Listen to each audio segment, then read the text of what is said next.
Assalamualaikum warahmatullahi wabarakatuh. Kembali lagi bersama saya di kuliah pengembangan organisasi.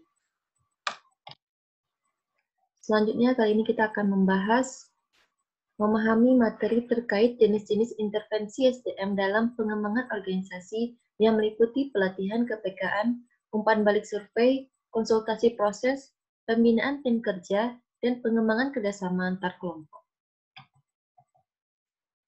Dalam intervensi, sumber daya manusia dalam pengembangan organisasi terdapat 5 cara yang harus dilakukan. Pertama, pelatihan kepekaan. 2. Survei umpan balik. 3.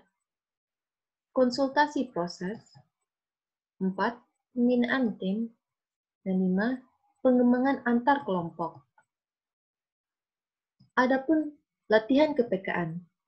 Latihan kepekaan merupakan teknik latihan dalam kelompok dengan maksud untuk mempertajam daya peka, kepekaan reaksi, mempertajam perasaan dalam menghadapi berbagai masalah yang timbul. Metode ini melandaskan pada anggapan bahwa kesulitan untuk berprestasi disebabkan oleh adanya persoalan emosional dari kelompok orang-orang yang sering mencapai tujuan. Metode ini beranggapan bahwa apabila persoalan emosional itu dapat diatasi, maka dengan sendirinya kesulitan untuk beradaptasi dapat dihilangkan. Selanjutnya, survei umpan balik, yaitu suatu teknik pengembangan organisasi di mana kuesioner dan interview digunakan untuk mengumpulkan informasi tentang masalah yang terkait dengan organisasi. Informasi ini dibagikan kepada pekerja, kemudian digunakan sebagai dasar untuk melakukan perubahan organisasi. Pendekatan umpan balik penelitian dilakukan untuk menilai sikap para anggota organisasi dengan cara mengidentifikasi penyimpangan persepsi anggota dan memecah perbedaan yang ada. Pendekatan ini diharapkan dapat meningkatkan komitmen dan kesepakatan kelompok terhadap berbagai kegiatan dan dapat memecahkan masalah. Salah satu manfaat besar dari penggunaan instrumen ini ialah bahwa setiap orang dalam organisasi dapat berperan serta dalam survei yang diselenggarakan atau dapat pula terbatas hanya pada partisipasi para anggota suatu kelompok kerja tertentu yang terdiri dari seseorang, manajer, dan para karyawan yang menjadi bawahannya langsung. Adapun konsultasi proses, yaitu upaya seseorang konsultan untuk membantu para manajer dalam mempersepsikan, memahami, dan bertindak terhadap suatu proses yang ditangani. Dalam hal ini, konsultan dari luar membantu kliennya untuk memahami, mengerti, dan melaksanakan proses yang terjadi dalam lingkungan klien.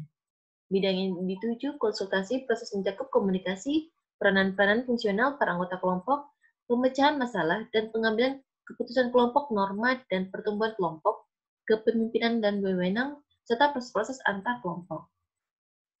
Dalam proses konsultan, konsultan OD mengamati komunikasi, pola pengambilan keputusan, gaya kepemimpinan, metode kerjasama, dan pengujian konflik dalam tiap unit organisasi.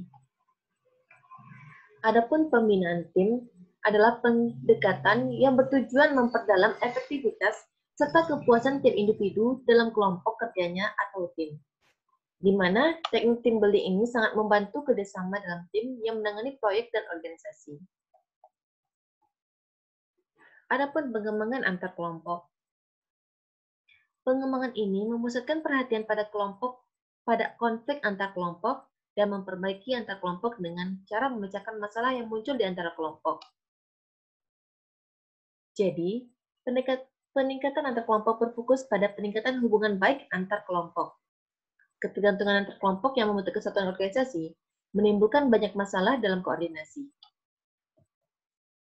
Selanjutnya, terima kasih. Jangan lupa like, comment, and subscribe. Wassalamualaikum warahmatullahi wabarakatuh.